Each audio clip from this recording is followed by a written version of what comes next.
Imagine yourself lying in bed, your body burning with fever, each breath a labored effort.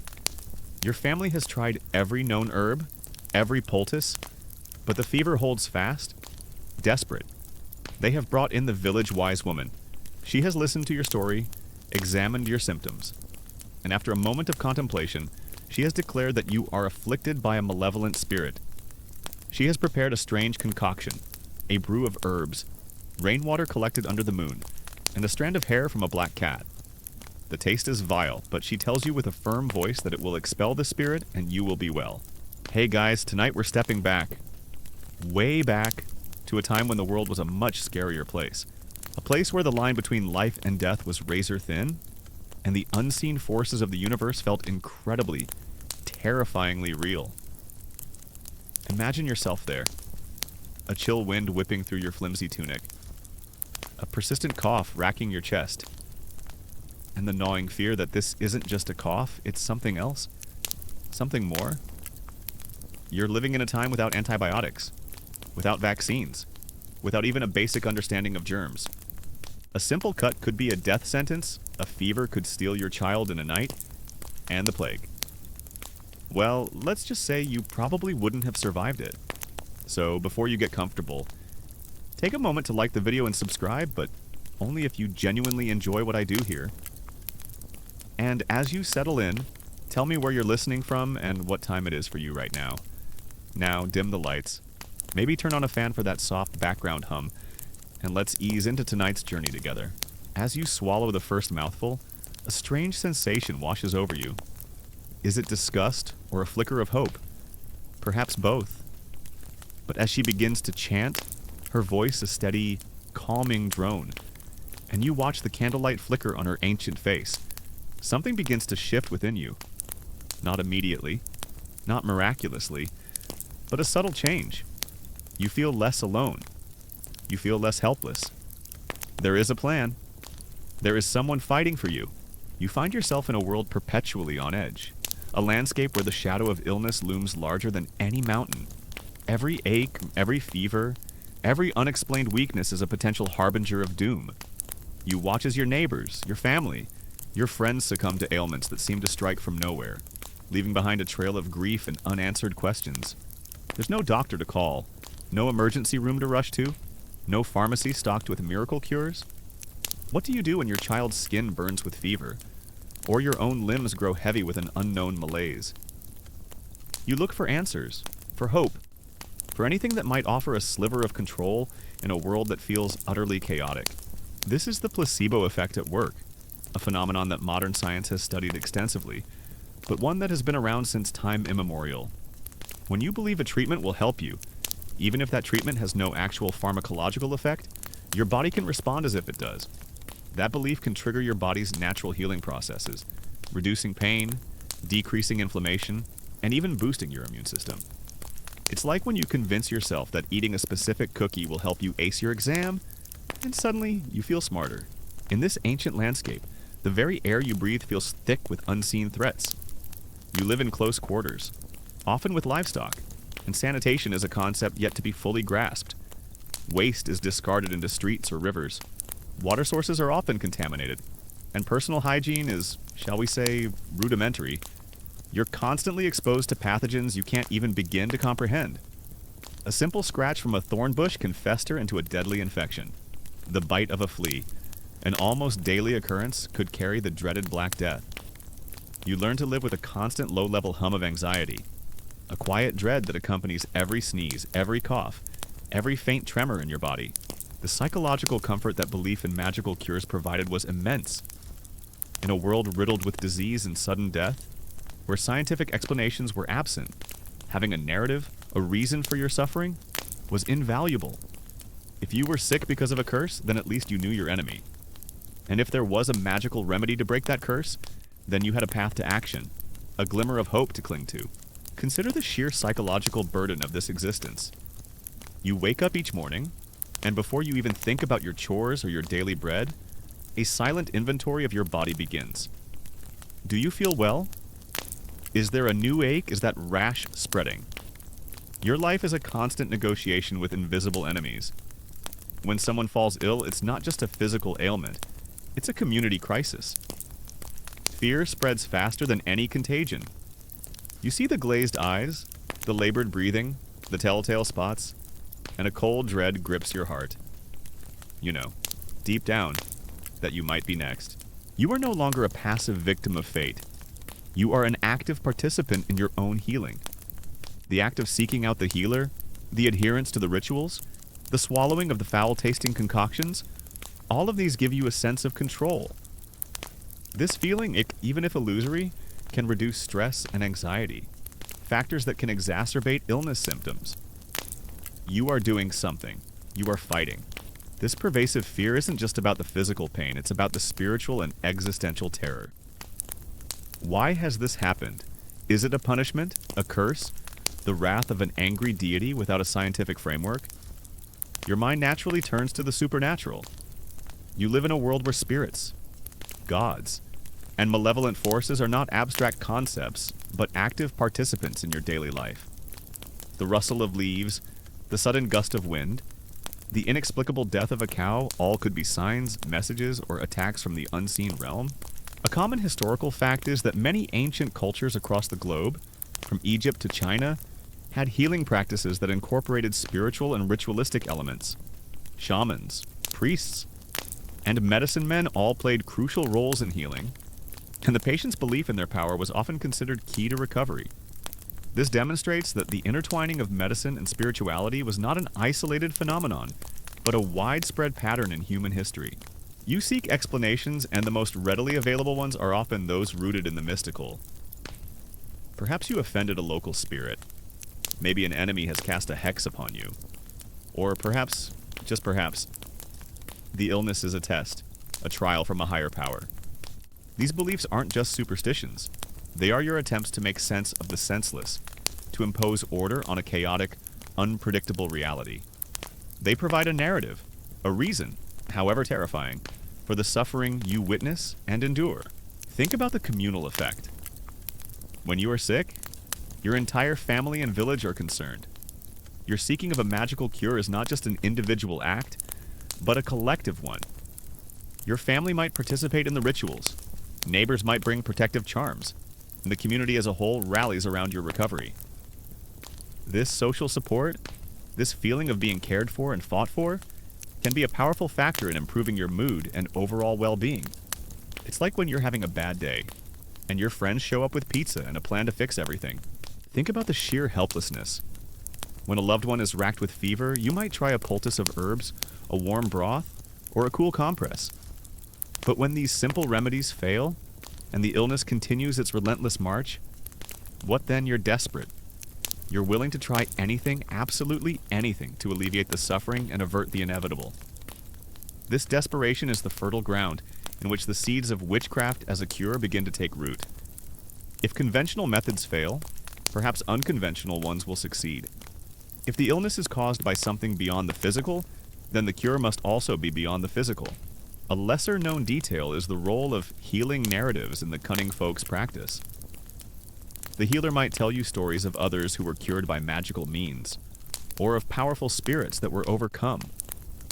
These stories were not just entertainment. They were therapeutic tools. They provided a framework for understanding your illness, an affirmation that you were not alone in your struggle, and a demonstration of the efficacy of magical cures. These narratives reinforced your belief and instilled hope. A critical component of recovery. You've heard whispers. Stories passed down through generations of individuals who possess unique knowledge, who can commune with the unseen, who can manipulate the forces that govern life and death. These are the cunning folk, the wise women, the village healers.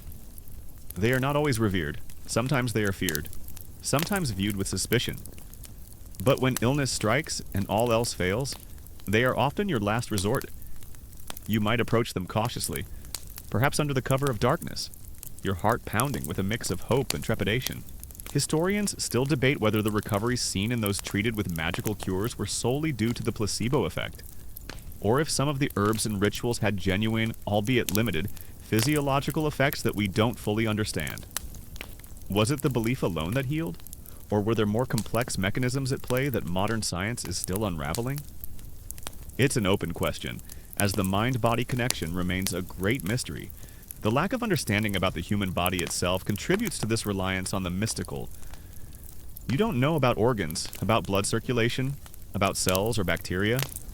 The body is a mysterious vessel, animated by an equally mysterious life force. When that force falters, when the body rebels, it's not a biological malfunction, it's a spiritual imbalance, a disruption of the vital energies, or an external attack. This fundamental misunderstanding of physiology makes it perfectly logical, within your worldview, to seek non-physical solutions for physical ailments. The power of ritual, too, cannot be underestimated. Humans are ritualistic creatures. Rituals provide structure, meaning, and a sense of order to a chaotic world.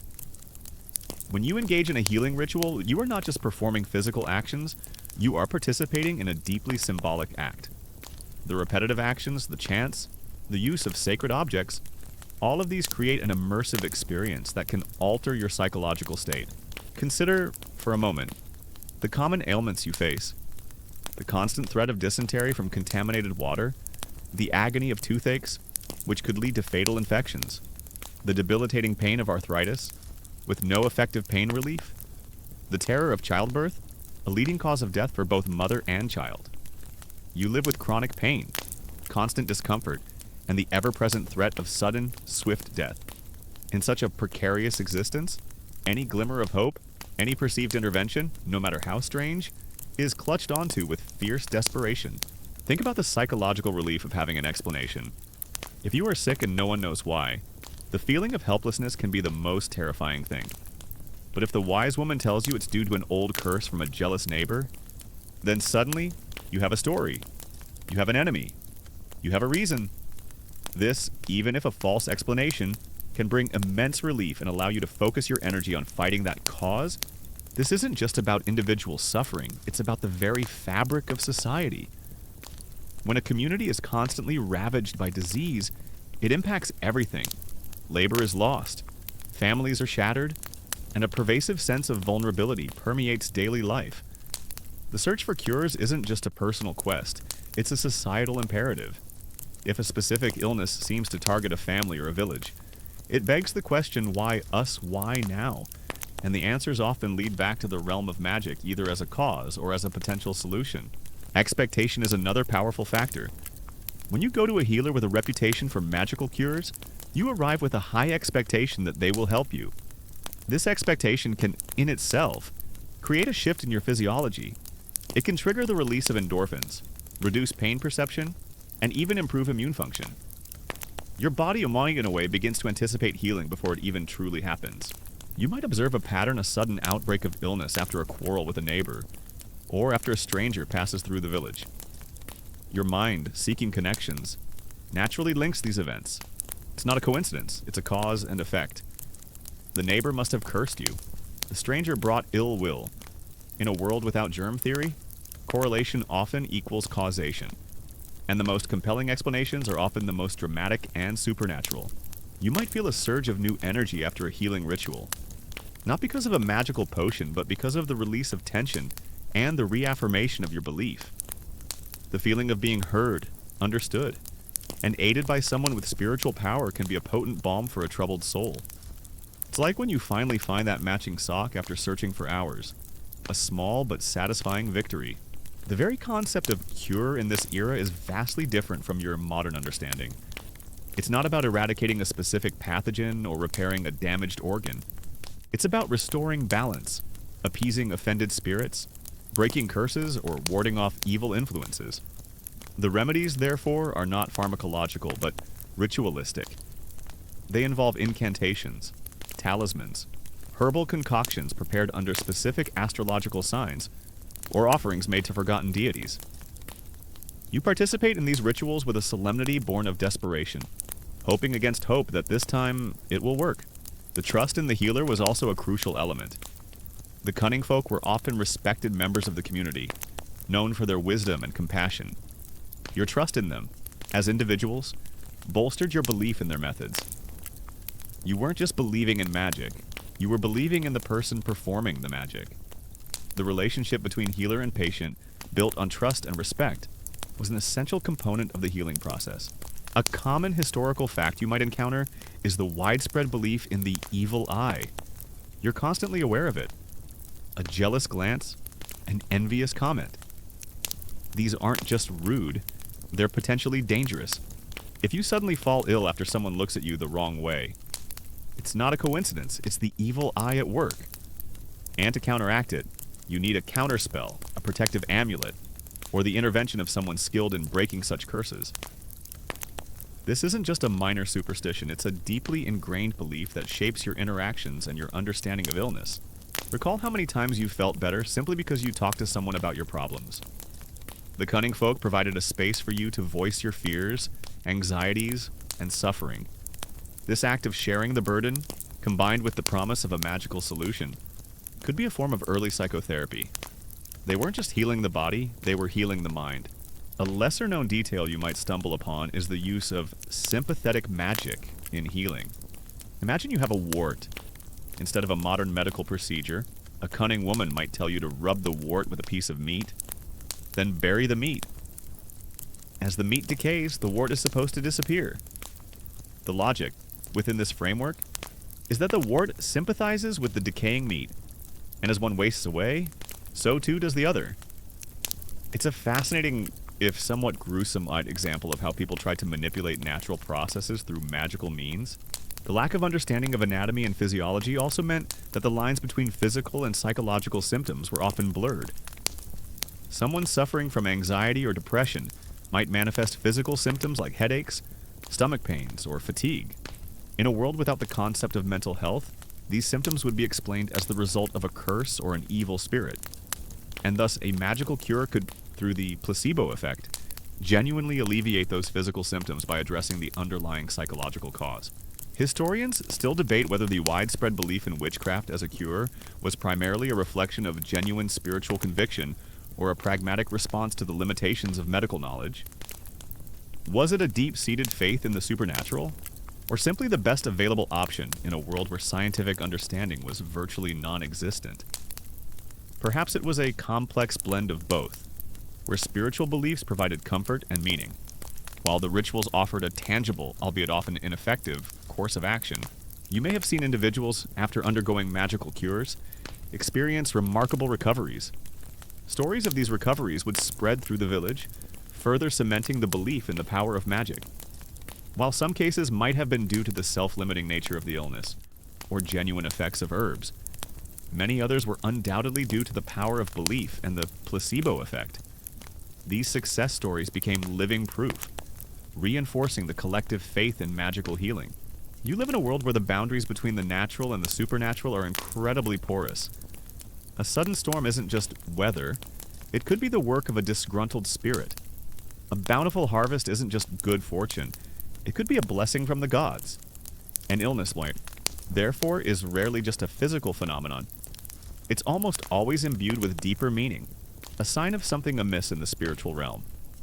This holistic worldview, where everything is interconnected and imbued with meaning, makes the idea of magical intervention not just plausible, but often the most logical explanation. Fear also played a significant role.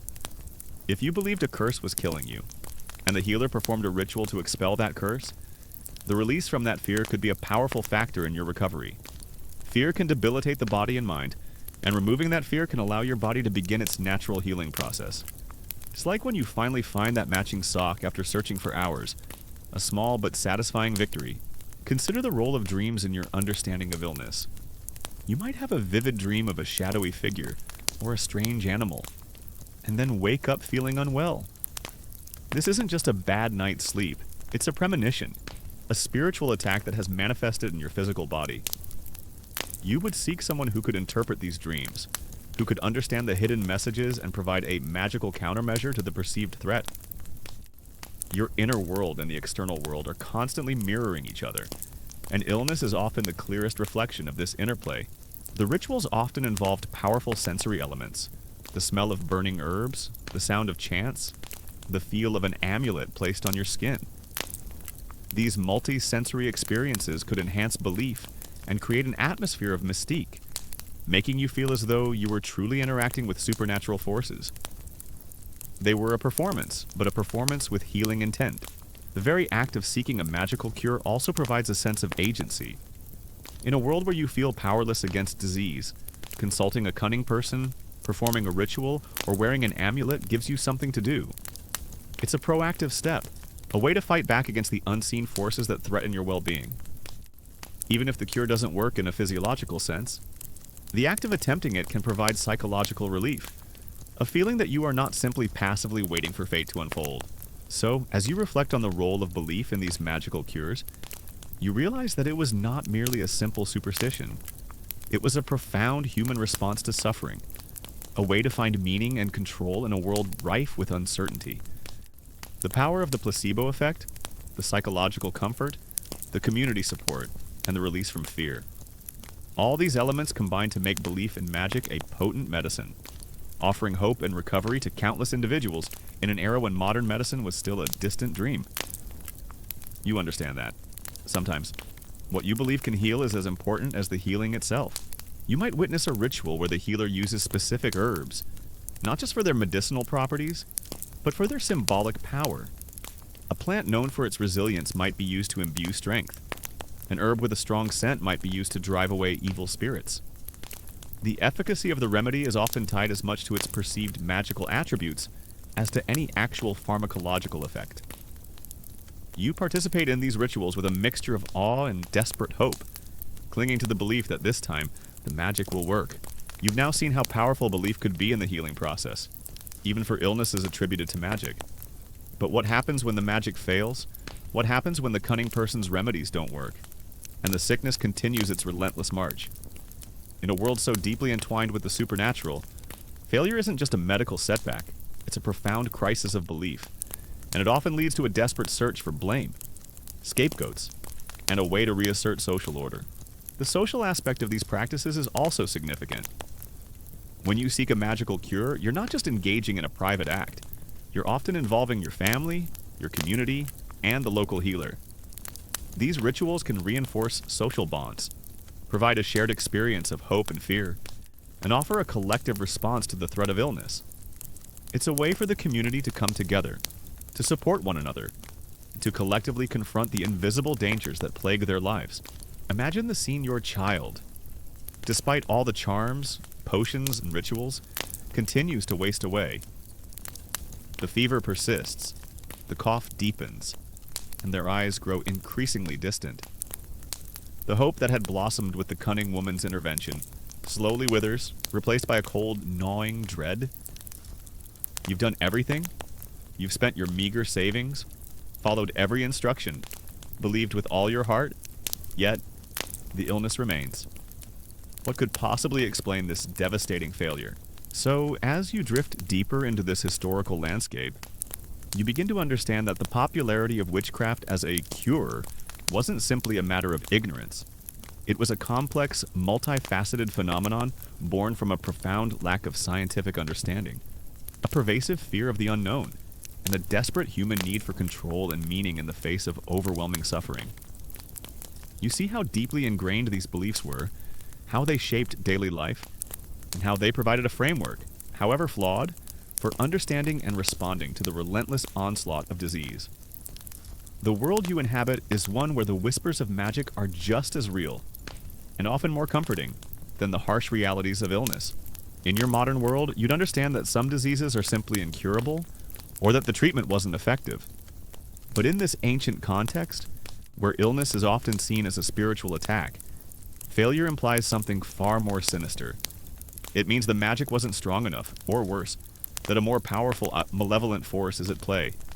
It means someone, somewhere, is actively working against you, actively causing this suffering. As you navigate this ancient world, where illness is a constant companion and scientific understanding is a distant dream, you begin to see how deeply intertwined the concepts of medicine and magic truly are. It's not a clear-cut distinction, like your modern world with its sterile hospitals and meticulously researched pharmaceuticals. Here, the healer isn't just someone who understands herbs. They are often someone who understands the flow of energy, the whispers of spirits, and the power of ritual. For you, the idea that a potion might work because of its magical properties, rather than its chemical composition, feels entirely logical. After all, if you can't see the tiny invaders causing your sickness, why wouldn't you believe in invisible forces at play? This is where the whispers begin. The community, already on edge due to the pervasive fear of illness, starts to look for answers. If the magical cure failed, it must be because the original curse was too strong, or because the witch who cast it is still active, still intent on your destruction. The blame shifts from the illness itself to an external human agent.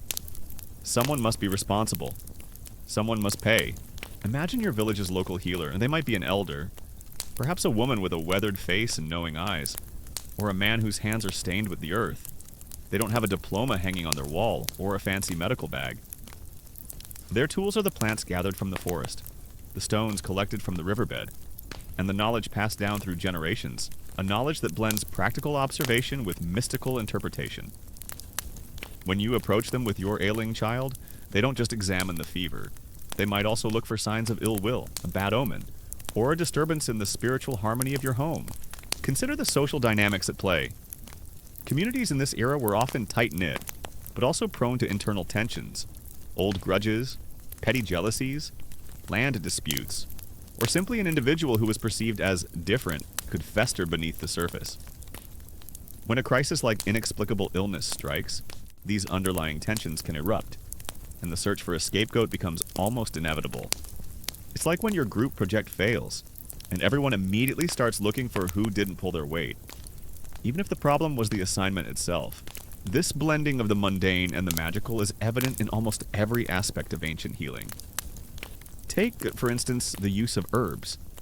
You know that certain plants can soothe pain, reduce fever, or stop bleeding. But you also believe that these plants possess inherent magical properties.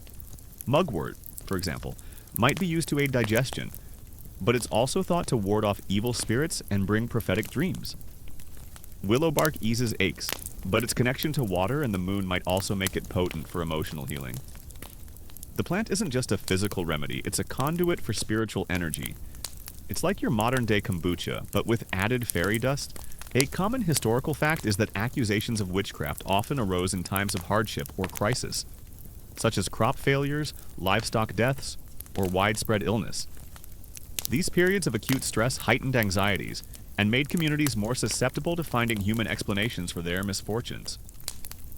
The witch became a convenient target, a tangible enemy upon whom all the community's fears and frustrations could be projected. When the healer prepares a concoction for you, they don't just measure ingredients. They might speak incantations over the simmering pot, invoking benevolent spirits or protective deities. They might prepare it during a specific phase of the moon, or at dawn, believing that the timing enhances its potency. The act of preparation itself is a ritual, imbuing the medicine with an extra layer of power. You watch, perhaps with a mix of awe and a desperate hope, as they stir the brew, convinced that every whispered word, every precise movement, is critical to your recovery. You might recall a neighbor, perhaps an elderly woman who lived alone, or someone who had a reputation for being argumentative or eccentric. Perhaps she had once had a quarrel with your family, or she had been seen muttering to herself in the woods. These seemingly innocuous details, once the illness resists cure, suddenly take on a sinister new meaning. Her strange behavior, her solitary life, her past disagreements all become evidence, twisted and magnified by fear that she is the source of your suffering. Consider the concept of sympathetic magic again, but now applied to a broader range of ailments. If you suffer from a persistent cough, the healer might suggest carrying a small stone with a hole in it, believing that as the wind passes through the hole, it will carry your cough away. Or if you have a fever, they might recommend placing a cold, wet cloth on your forehead, not just for the physical cooling, but because water is seen as a purifying element, washing away the heat of the illness. It's all about finding parallels, connections, and echoes in the natural world that can be manipulated to influence your body.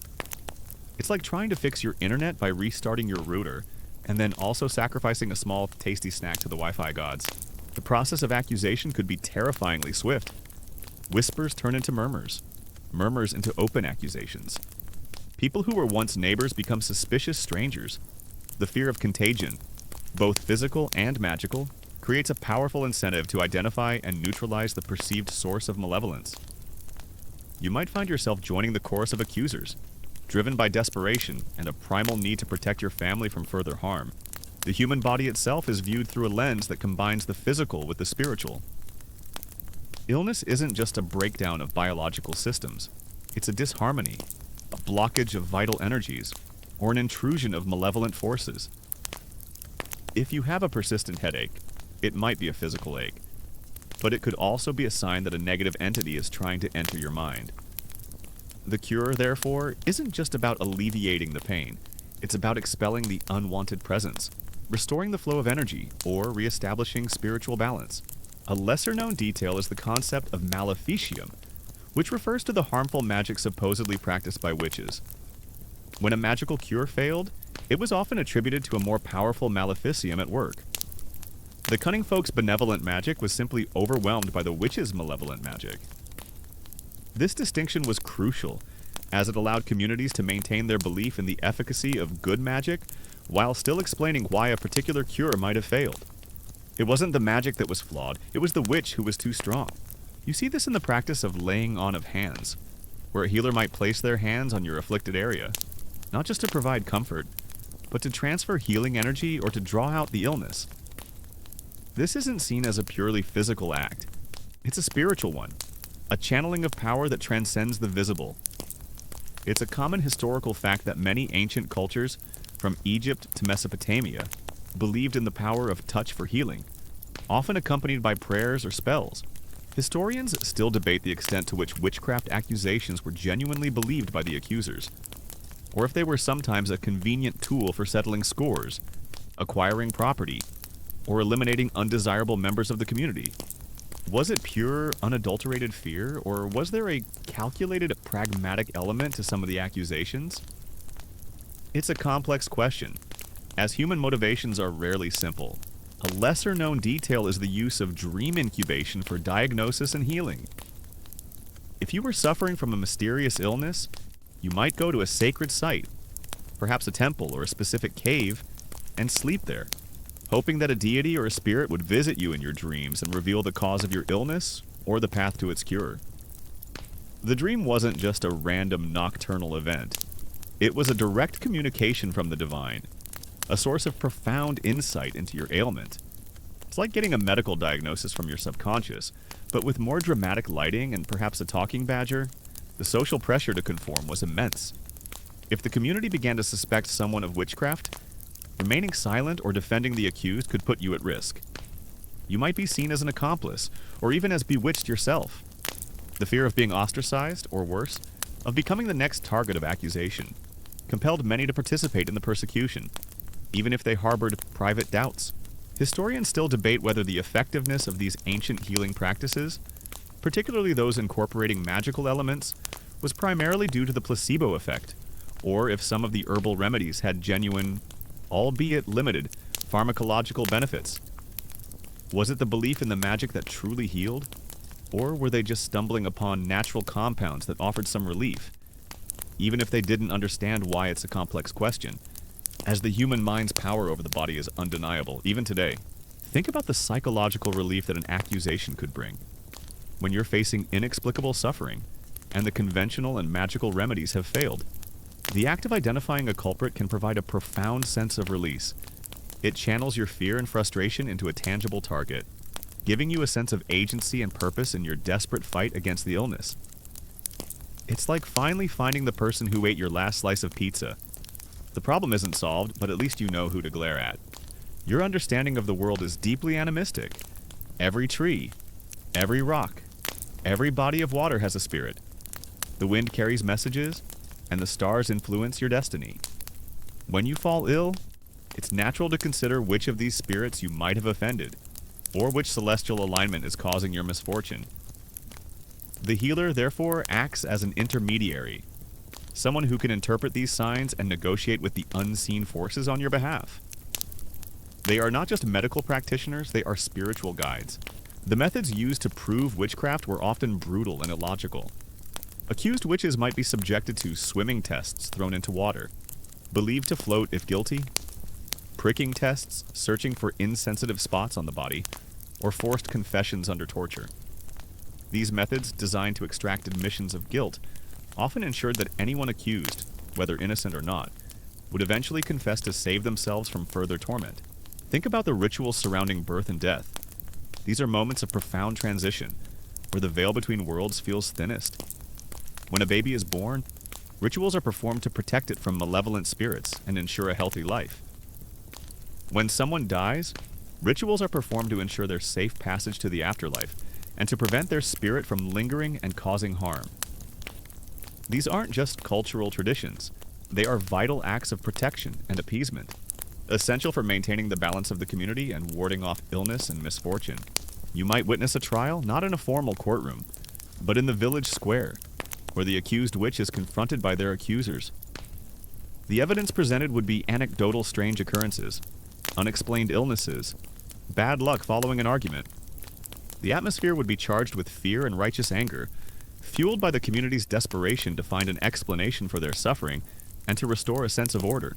The concept of contagion is understood, but not in a germ theory sense. You know that if someone has a cough, you might catch it, but you might attribute this to the bad air they carry, or a shared spiritual vulnerability, rather than microscopic organisms. The healer might, therefore, prescribe rituals of purification, like burning aromatic herbs or washing with special waters, to cleanse the bad air and prevent the spread of illness.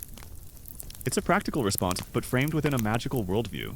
The concept of spectral evidence was a particularly chilling aspect of some witch trials. This was testimony from victims who claimed to have seen the accused witch's spirit or specter tormenting them, even if the witch's physical body was elsewhere. This type of evidence was incredibly difficult to refute and led to many wrongful convictions, as it relied entirely on the subjective experiences of the accusers. Even the tools used by the healer are imbued with significance. A specific knife might be used not just for cutting herbs, but for severing energetic ties to illness. A bowl might be used for mixing potions, but also for scrying, for looking into the future or diagnosing unseen ailments. Every object has a purpose beyond its physical function, a connection to the magical realm that enhances its power in the healing process. It's like your doctor's stethoscope, but instead of listening to your heart, it's listening to your aura. The role of authorities, whether local lords, magistrates, or religious figures, was often complex. While some might have genuinely believed in witchcraft and sought to eradicate it, others might have used accusations to consolidate power, eliminate political rivals, or simply maintain social control in turbulent times. The witch hunt became a tool, sometimes wielded with sincere conviction, sometimes with cynical calculation. The role of storytelling is also crucial. The healer might tell you stories of past cures, of powerful spirits, or of ancient heroes who overcame great suffering. These stories aren't just entertainment. They are a form of healing in themselves, providing comfort, instilling hope, and reinforcing the belief system that underpins the magical remedies. You listen intently, drawing strength and reassurance from the narratives of success and resilience. A common historical fact is that the peak of witch trials in Europe and colonial America coincided with periods of significant social, economic, and religious upheaval. The Reformation, the Little Ice Age leading to crop failures, and political instability all contributed to a climate of anxiety and suspicion, making communities more prone to seeking supernatural explanations and human scapegoats for their misfortunes. When you think about the sheer variety of cures available, it's mind-boggling. You might be told to wear an amulet made of a specific stone, to carry a charm carved from wood, or to hang certain herbs over your doorway. These aren't just decorative items, they are active agents of protection, imbued with magical properties to ward off illness and misfortune. The belief in their power is often as strong as the belief in the physical efficacy of any herb. A lesser-known detail is the phenomenon of witch children. In some cases, children, often suffering from unexplained illnesses or psychological distress, would become the primary accusers in witch trials, claiming to be tormented by witches. Their testimony, often seen as inherently truthful due to their innocence, carried immense weight and led to the conviction of many individuals. It's a tragic example of how fear and misunderstanding could warp perceptions and lead to unimaginable cruelty. The absence of modern diagnostic tools also pushes you towards magical explanations. If you have a persistent internal pain, and the healer can't see a wound or a swelling. What else could it be but an internal curse? A malevolent spirit gnawing at your insides? The lack of visible evidence makes the invisible explanation all the more compelling. You're trying to solve a puzzle with half the pieces missing, so you fill in the gaps with the most plausible answers available to you. Historians still debate the psychological motivations of the accusers in witch trials. Were they suffering from mass hysteria? Or were they genuinely convinced of the witch's malevolence? Was it a form of collective delusion? Or a rational response within a deeply superstitious worldview? The answer is likely a blend of all these factors, making the witch hunt a complex and disturbing chapter in human history. Consider the role of sacrifice. If an illness is particularly severe or if it affects an entire community, you might believe that a greater appeasement is required. This could involve offering food or precious objects to deities, or even, in more extreme cases, animal sacrifice. The idea is to give something valuable in exchange for the health and well-being of the afflicted. It's a desperate plea, a bargaining with forces beyond your control, hoping that your offering will be enough to turn the tide of illness. You might observe how the accusation of witchcraft served to reinforce social norms. Individuals who deviated from accepted behavior, women who were too outspoken, men who were too solitary, or anyone who didn't fit neatly into the community's expectations were often more vulnerable to accusation. The witch hunt, in a perverse way, became a mechanism for enforcing conformity and punishing perceived deviance. The healer's reputation is built not just on their successes, but also on their ability to explain failures. If a cure doesn't work, it's not because the magic failed, it's because the patient didn't have enough faith, or the ritual wasn't performed precisely, or a stronger, more malevolent force was at play. This allows the system of belief to persist, even in the face of repeated disappointments. It's a clever bit of psychological maneuvering, ensuring that hope, however faint, always remains. The fear of the witch was not just about physical harm, it was about the erosion of trust within the community. Once an accusation was made, suspicion spread like a disease, poisoning relationships and tearing apart the social fabric. Neighbors who had once relied on each other now eyed each other with fear and suspicion, wondering who would be the next to fall ill, or who would be the next to be accused. So, as you continue your journey through this fascinating past, you come to understand that the blurring of lines between medicine and magic wasn't a flaw in ancient thinking.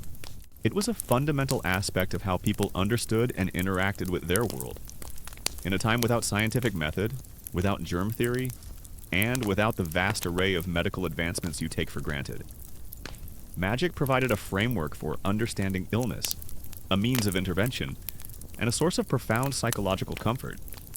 It was, in essence, their best attempt to heal in a world that offered very few certainties. You might even say they were the original holistic practitioners, just with more chanting and fewer scented candles. Think about the economic consequences if a witch was believed to have cursed your crops. Your livelihood was threatened. If your livestock died, your family faced starvation.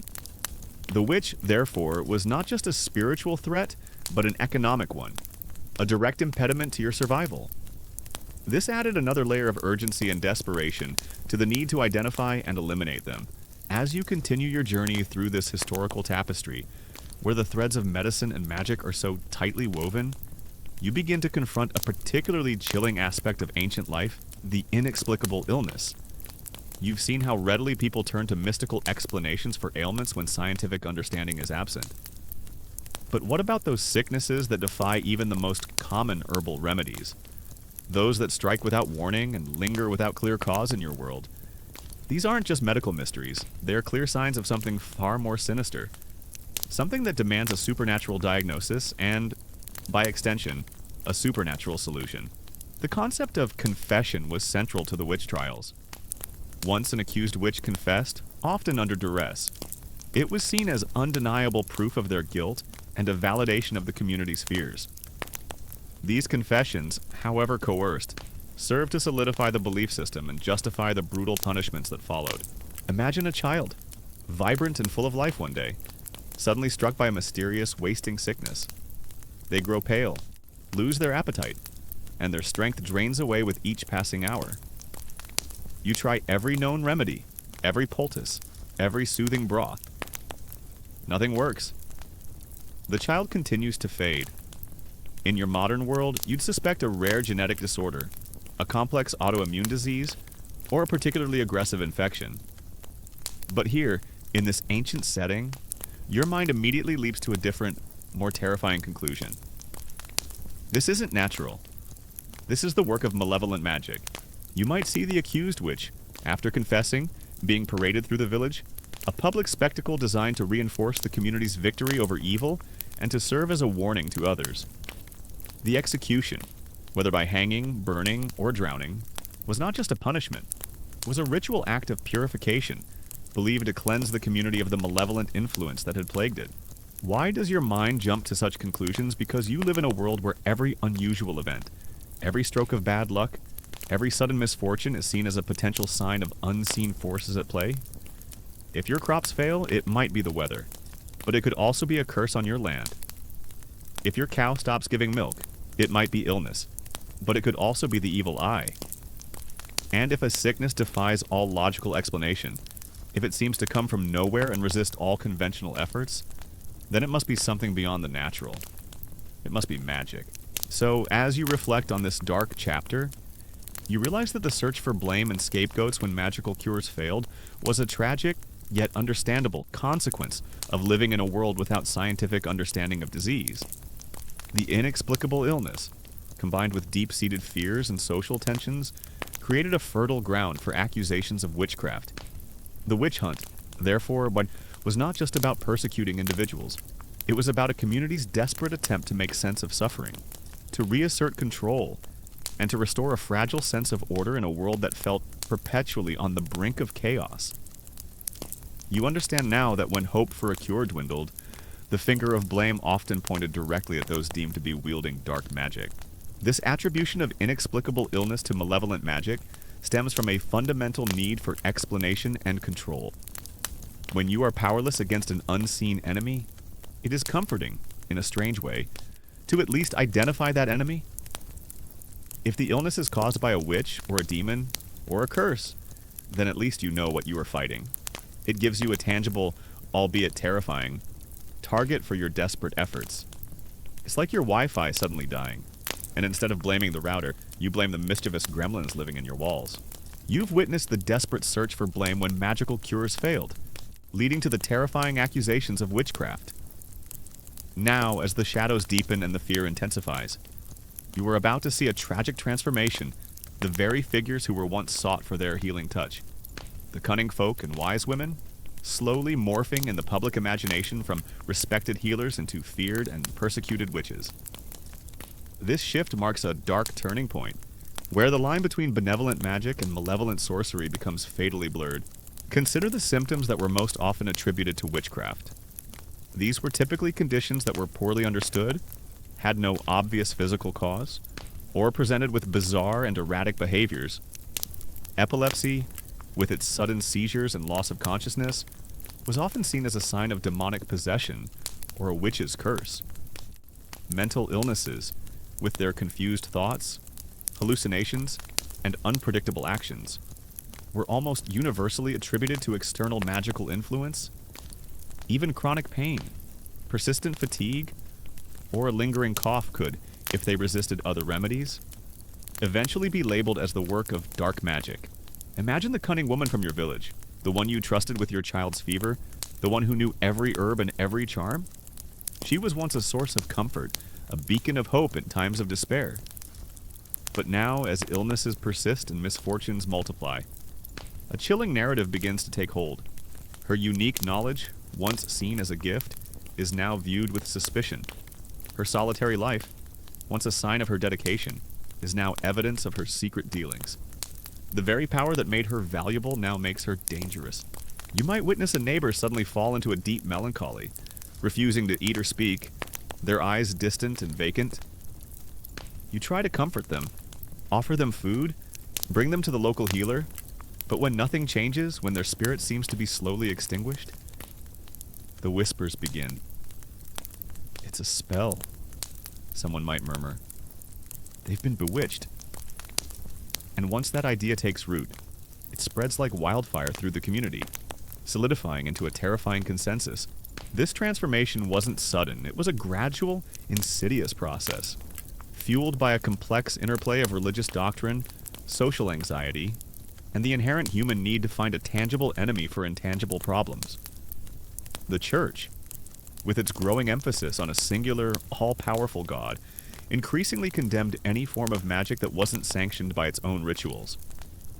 Folk magic, once tolerated as harmless superstition, began to be reinterpreted as a direct challenge to divine authority, a pact with the devil himself. A common historical fact is that children were particularly vulnerable to accusations of being bewitched, especially if they suffered from convulsions, developmental delays, or unusual behaviors. Their innocence made them seem like easy targets for malevolent forces. And their symptoms, often difficult to understand even with modern medicine, were readily explained by supernatural interference. You might see a child suffering from what you now know is a severe allergic reaction, but in this time, the sudden swelling and difficulty breathing would be seen as a sign of a witch's suffocating spell. Consider the theological arguments. If all power came from God, then where did the cunning person's ability to heal or divine come from? The answer, for many, became terrifyingly clear: it must come from the devil. This meant that even if a cunning person's intentions were good, even if they genuinely sought to heal, their power was inherently tainted, a trick of Satan designed to lure souls away from salvation. Their cures, therefore, were not divine blessings, but demonic deceptions. The process of diagnosing a magical affliction often involved a combination of observation, divination, and sometimes a bit of psychological manipulation. The cunning folk, or local wise women, when consulted, wouldn't just look at your physical symptoms. They would ask about recent quarrels, strange encounters, or any unusual events preceding the illness. They might examine your home for hidden charms or suspicious objects. They might even perform a ritual to see the source of the affliction, perhaps by scrying in water or examining the patterns of spilled oil. You might hear sermons from the local priest, warning against the dangers of consulting charmers and sorcerers. He might preach that illness is God's will, or a test of faith, and that seeking unholy remedies is an affront to the divine. These messages, repeated over time, slowly erode the trust that communities once placed in their traditional healers, replacing it with fear and suspicion. It's like your favorite online influencer suddenly being exposed for selling questionable diet pills. You start to question everything they ever told you. A lesser-known detail is the practice of witch bottles. If you suspected you were bewitched, a cunning person might instruct you to fill a bottle with your urine, nail clippings, hair, and sometimes pins or thorns. This bottle would then be sealed and buried, often near the hearth or the threshold of your home. The belief was that the bottle would draw out the witch's evil influence, causing them pain and forcing them to reveal themselves or lift the curse. It was a tangible, if somewhat bizarre, way to fight back against an invisible enemy. It's like setting up a very specific, very gross booby trap for a spiritual intruder. A common historical fact is that the rise of large-scale witch hunts, particularly during the early modern period, coincided with a more formalized and aggressive campaign by both Protestant and Catholic churches to suppress folk magic and consolidate religious authority. The Malleus Maleficarum, or Hammer of Witches, a notorious guide for witch hunters published in 1487, explicitly linked folk healers to demonic pacts, providing a theological justification for their persecution. Historians still debate whether the cunning folk genuinely believed in the magical nature of the illnesses they diagnosed, or if they were shrewd pragmatists using the prevailing belief system to provide comfort and a sense of agency to their desperate clients. Were they truly communicating with spirits, or were they masterful at reading human behavior and exploiting common fears? It's a nuanced question. As the line between belief and performance was often blurred in these ancient practices, the very success of the cunning folk could also become their undoing. If they cured too many people, or if their divinations were too accurate, they might be seen as possessing an unnatural, even demonic, power. Their effectiveness, instead of being a testament to their skill, became a sign of their illicit dealings with dark forces. It was a no-win situation if they failed. They were useless. If they succeeded too well, they were dangerous. The very language you use to describe illness often reinforces the magical explanation. You don't just have a fever, you are seized by a fever. You don't just feel weak, your strength is stolen. These active, almost personified descriptions of illness make it easier to imagine an external agent, a malevolent force, responsible for your suffering. The illness isn't just happening to you, it's being done to you. A lesser-known detail is the concept of the white witch or good witch being reclassified as equally dangerous as the black witch. While traditionally, cunning folk were often seen as using their powers for benevolent purposes, healing, finding lost objects, breaking curses. The escalating fear of witchcraft led authorities to argue that any magical practice, regardless of its intent, was inherently evil because its power source was demonic. This meant that even those who genuinely tried to help their communities could be condemned. It's like a superhero being arrested for vigilantism, even though they just saved the city. Think about the power of suggestion in this context. If a community widely believes that a certain individual is a witch, and someone falls ill after an encounter with that person, the diagnosis is almost instantaneous. The fear, the suspicion, and the collective belief create a powerful narrative that shapes how the illness is perceived and how it is treated. You might even start to exhibit symptoms that align with what you believe a bewitched person should experience. A chilling example of the mind's power over the body. Historians still debate the extent to which the witch hunts were driven by genuine religious fervor versus social anxieties, misogyny, or political opportunism. Was the persecution of healers a sincere attempt to purify society, or a convenient way to control marginalized groups, particularly women, who often held positions of informal power as healers? It's a complex and disturbing historical question with no single easy answer. The demand for supernatural solutions naturally arises from a supernatural diagnosis. If your illness is caused by a curse, then a conventional poultice won't work. You need a counter curse. If it's a demonic possession, you need an exorcism. If it's the evil eye, you need a protective charm. The treatment must match the perceived cause. And in a world where magic is seen as a potent force, it becomes the only logical path to recovery for these inexplicable ailments. You might witness a subtle shift in how people speak about the cunning person. Once they were wise. Now they are cunning in a more sinister sense, implying trickery and deceit. Their knowledge of herbs, once practical, is now seen as knowledge of poisons. Their ability to divine, once insightful, is now seen as spying on others through dark arts. The language itself reflects the growing demonization. You might see someone, desperate for a cure, undergo a series of increasingly elaborate rituals. They might visit multiple cunning folk, each offering a slightly different magical remedy. They might wear a variety of amulets, each designed to ward off a specific type of magical attack. The sheer variety of cures reflects the desperate search for something, anything, that will break the unseen spell that binds them. The transition from healer to heretic was often triggered by a specific event. Perhaps a cure failed dramatically, leading to a death, or a local misfortune, like a sudden epidemic, was attributed to the cunning person's malevolent influence. Once the seed of suspicion was planted, it was difficult to uproot, especially with the prevailing fear and the ready-made narrative of demonic conspiracy. The concept of spiritual pollution is also key here. If you or your family are suffering from persistent illness, it might be believed that your home, or even your very soul, has become polluted by negative magical energy. The cure then involves rituals of cleansing and purification, not just of the body, but of the living space and the spiritual essence. This could involve burning purifying herbs, sprinkling blessed water, or performing specific prayers to drive away the unseen filth. The vulnerability of these healers was exacerbated by their social position. Many cunning folk were elderly women, often widows, living on the fringes of society. They might have been poor, eccentric, or childless, making them easy targets for accusations. They lacked powerful male protectors or strong family networks to defend them against the growing tide of suspicion and persecution. Consider the role of tokens or fetishes in diagnosing and treating magical illness. A cunning person might ask you for a piece of your clothing, a lock of your hair, or even a sample of your bodily fluids. These items are then used in rituals, acting as a proxy for you, allowing the healer to work magic on your behalf or to diagnose the unseen forces affecting you. It's a direct connection to your essence, making the magical intervention more potent. Think about the psychological pressure on the accused. Imagine being someone who genuinely believed they were helping their community, only to find themselves reviled, accused of the most heinous crimes, and subjected to brutal interrogation.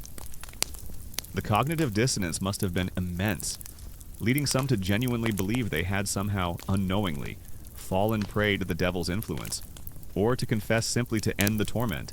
The fear of being overlooked or ill-wished is a constant undercurrent in your daily life.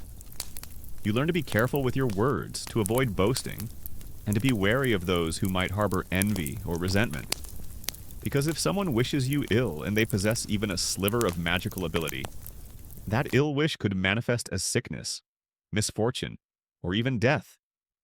This constant vigilance adds another layer of anxiety to an already precarious existence. You might see the accused healer being subjected to public humiliation, their reputation systematically dismantled, their healing tools, their herbs, their charms, their grimoires might be publicly burned, symbolizing the eradication of their perceived evil. This public spectacle served as a warning to others and reinforced the official narrative that such practices were inherently demonic and dangerous. Historians still debate the extent to which the belief in malevolent magic as a cause of illness contributed to social cohesion or social fragmentation within communities. Did it provide a shared framework for understanding suffering? Or did it foster suspicion and lead to the scapegoating of vulnerable individuals? It's likely both, depending on the specific circumstances and the dynamics of the community. The fear of contagion extended beyond physical illness to spiritual corruption. If a healer was deemed a witch, then anyone who had consulted them, anyone who had benefited from their cures, might also be seen as tainted, as having unwittingly participated in a demonic pact. This created a powerful incentive for people to distance themselves from the accused, to denounce them, and to prove their own piety. You might even find yourself participating in a cursing ritual if you believe someone has bewitched you or a loved one. This isn't about seeking revenge in a physical sense, and it's about breaking the spell, turning the magic back on its sender, or neutralizing their power. These rituals, often performed in secret, are a desperate attempt to reclaim control and protect yourself from unseen aggression. The very act of unwitching could also be used against the cunning folk. If a cunning person claimed to be able to break a witch's spell, it implied they had knowledge of witchcraft themselves. This knowledge, once seen as beneficial, could be twisted into evidence of their own complicity with dark forces. It was a dangerous tightrope walk, where their expertise could be used to condemn them. The lack of understanding of psychology also plays a significant role. What you now recognize as anxiety, depression, or even psychosomatic symptoms would have been readily attributed to external magical forces. If you were consumed by a deep sadness, and no physical cause could be found, it was easy to believe that a witch had bound your spirit or stolen your joy. The magical explanation provided a framework for understanding emotional distress that was otherwise incomprehensible. A common historical fact is that accusations of witchcraft were disproportionately leveled against women. While male cunning folk existed, the vast majority of those accused and executed as witches were women. This reflects deep-seated misogyny and the societal anxieties surrounding female power and autonomy in a patriarchal world. The figure of the witch became a convenient vessel for channeling fears about female independence and knowledge. Think about the concept of soul loss. In some ancient beliefs, it was thought that illness could be caused by a part of your soul being stolen or wandering away. The cure then involved a shaman or a cunning person undertaking a spiritual journey to retrieve the lost soul and restore it to your body. This wasn't just a metaphor, it was a literal belief in the fragmentation of the spirit and the need for magical intervention to make you whole again. A lesser-known detail is the concept of confession by proxy. In some cases, if the accused witch refused to confess, their family members, particularly children, might be tortured or threatened until they confessed on the witch's behalf. This horrific practice further highlights the desperation of the authorities to secure confessions and validate their preconceived notions of guilt. It's like your parents being forced to admit you ate all the cookies, even if you were just framed by a very convincing cat. The very act of seeking a magical diagnosis could be a terrifying experience. You are admitting your vulnerability to unseen forces, placing your trust in someone who deals with the mystical and potentially exposing yourself to further danger if the diagnosis reveals a powerful and malevolent witch. Yet, the desperation for answers often outweighs the fear, pushing you to confront the unknown. Historians still debate the role of folk memory in the perpetuation of witch accusations. Did the long-standing tradition of cunning folk and their magical practices, once accepted, provide a ready-made template for understanding and identifying witches once the theological and social climate shifted? Or did the official witch hunt narratives fundamentally reshape popular understanding of folk magic, turning it into something inherently evil? So, as you reflect on this aspect of ancient life, you realize that the attribution of inexplicable illnesses to malevolent magic wasn't a sign of irrationality, but a logical response within a specific worldview. In a world devoid of germ theory, neurology, or modern psychology, magic provided the most compelling and comprehensive explanation for suffering that defied conventional understanding. It offered a framework for diagnosis, a path to action, and, perhaps most importantly, a glimmer of hope in the face of the truly inexplicable. You understand now that when your body betrayed you without cause, and your mind sought answers, the whispers of witchcraft were often the loudest and most terrifying of all. You might observe the tragic irony: the very people who offered comfort and hope in times of illness were now being blamed for it. Their attempts to heal, their intimate knowledge of the human body and the natural world, were reinterpreted as instruments of malevolence. The community, desperate for answers and fearful of the unknown, turned on its own, sacrificing its healers on the altar of fear and superstition. Having understood how readily inexplicable illnesses were attributed to malevolent magic, you now find yourself curious about the actual cures that people sought. If an ailment was deemed supernatural in origin, what exactly did one do to combat it? You're about to delve into a fascinating, often bizarre world of charms, potions, and ritual cures, remedies that, in their time, represented the cutting edge of supernatural intervention. The process of demonization was relentless. Every unusual habit, every perceived flaw, every past grievance was re-examined through the lens of witchcraft. A birthmark became a devil's mark.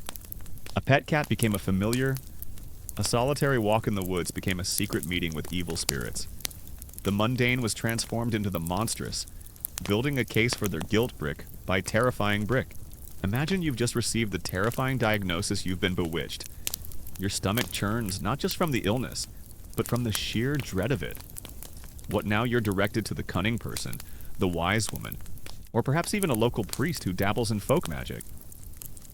They don't pull out a prescription pad. Instead, they might begin to describe a series of actions, ingredients, and incantations that seem utterly alien to your modern sensibilities. Yet, to you, in this historical context, these are your only hope. Think about the loss to communities. When cunning folk were persecuted and eliminated, invaluable knowledge of herbal remedies and traditional healing practices was often lost. The communities, already vulnerable to disease, were further weakened by the removal of their informal, yet essential medical practitioners. It was a self-inflicted wound, born of fear and misunderstanding. One of the most common forms of witchcraft remedy involved the use of charms and amulets. These weren't just pretty trinkets. They were active agents, imbued with protective power. You might be told to wear a small bag around your neck containing specific herbs, a piece of parchment with a written prayer or symbol, or even a tiny animal bone. The belief was that these objects, consecrated through ritual or possessing inherent magical properties, would ward off evil spirits, deflect curses, or absorb the malevolent energy directed at you. It's like your modern-day Lucky Charm, but with significantly higher stakes and a lot more dried toad. The legal systems of the time, often intertwined with religious authority, provided the framework for this persecution. Laws against witchcraft, once vague, became increasingly specific and punitive. The trials, though often lacking due process by modern standards, were conducted with a chilling formality, giving an air of legitimacy to the proceedings and the subsequent executions. Consider the materials themselves.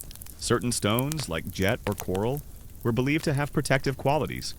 Metals, particularly iron, were thought to repel evil. Even specific types of wood, gathered from trees with known mystical associations, could be carved into protective talismans. The choice of material wasn't arbitrary. It was deeply rooted in a complex web of symbolic meanings and ancient lore. You would wear these charms constantly, feeling a faint sense of security, a small shield against the invisible threats that constantly circled. You might see the accused, once a respected figure, now standing alone, stripped of their dignity, facing a community consumed by fear and suspicion.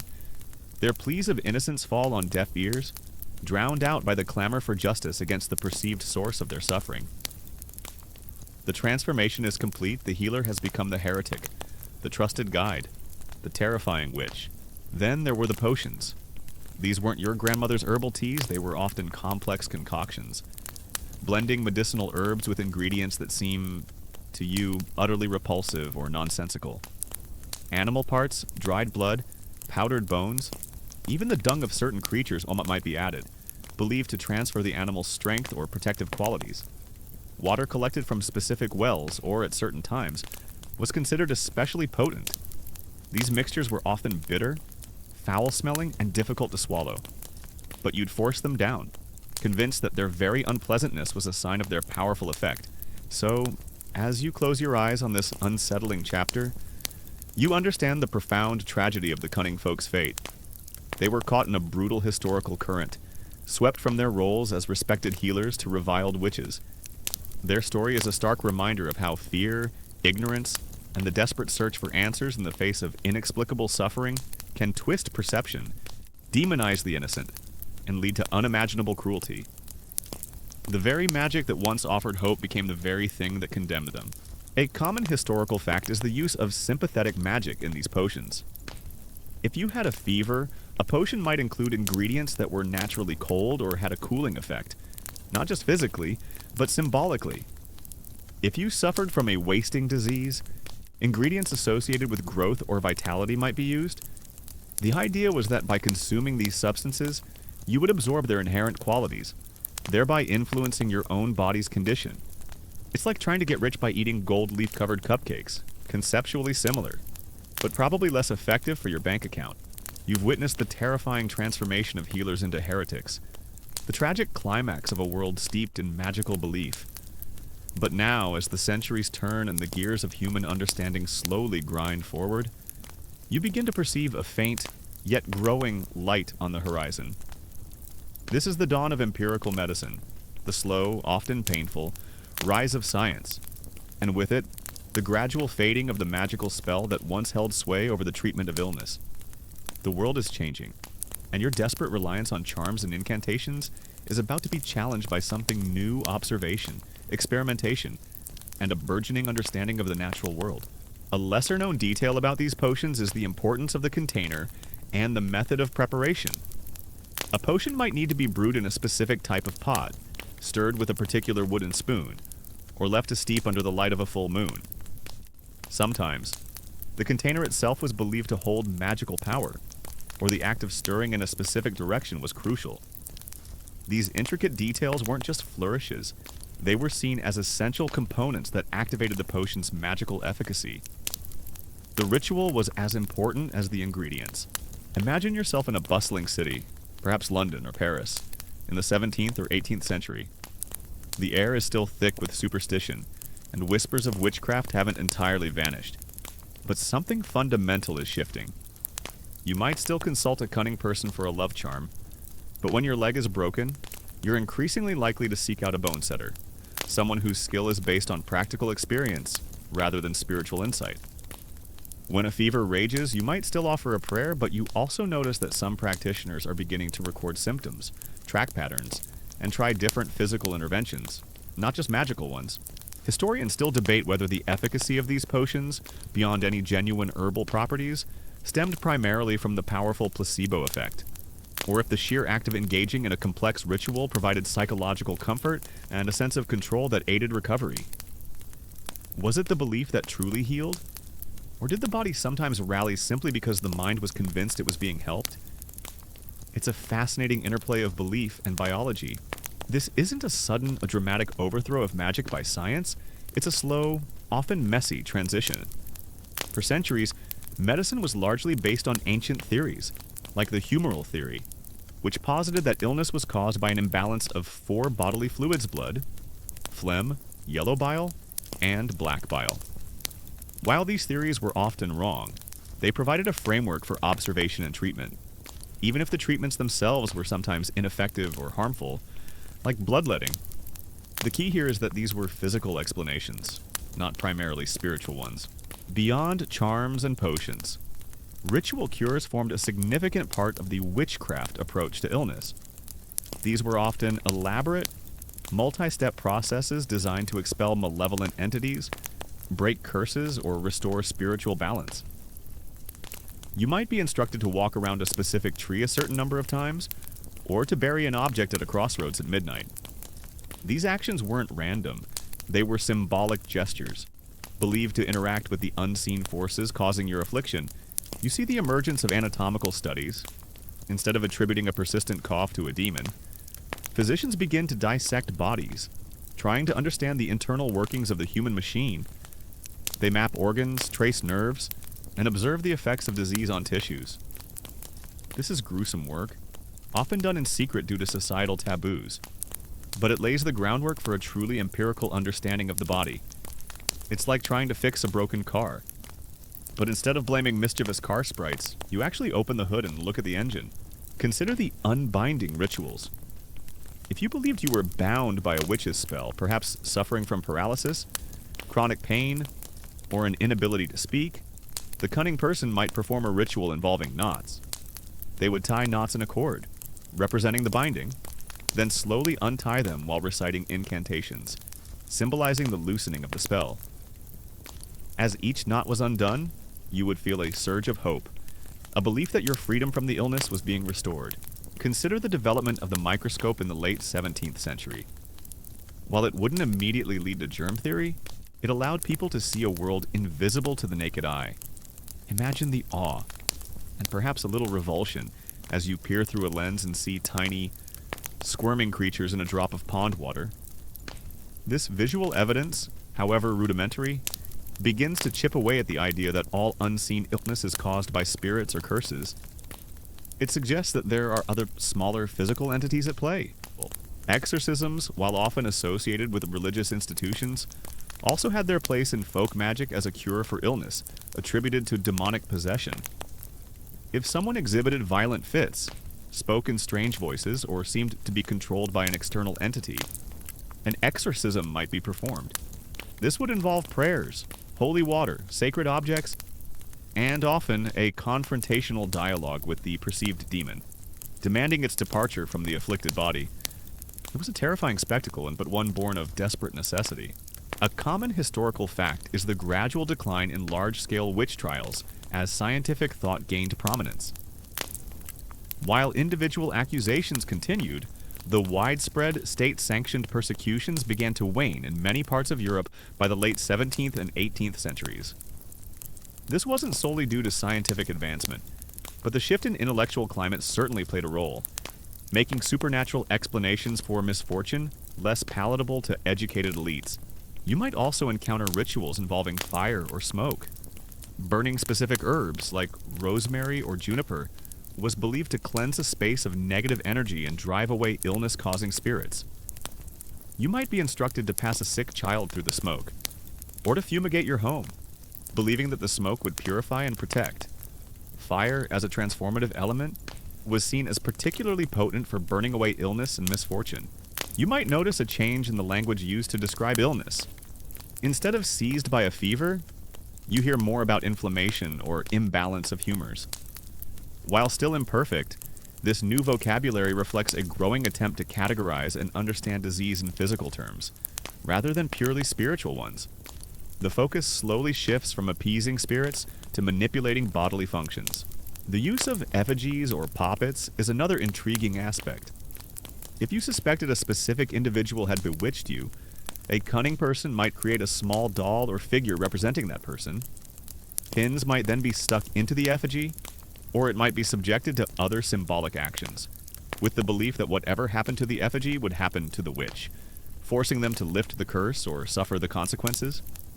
This was a direct, albeit magically mediated, form of retaliation.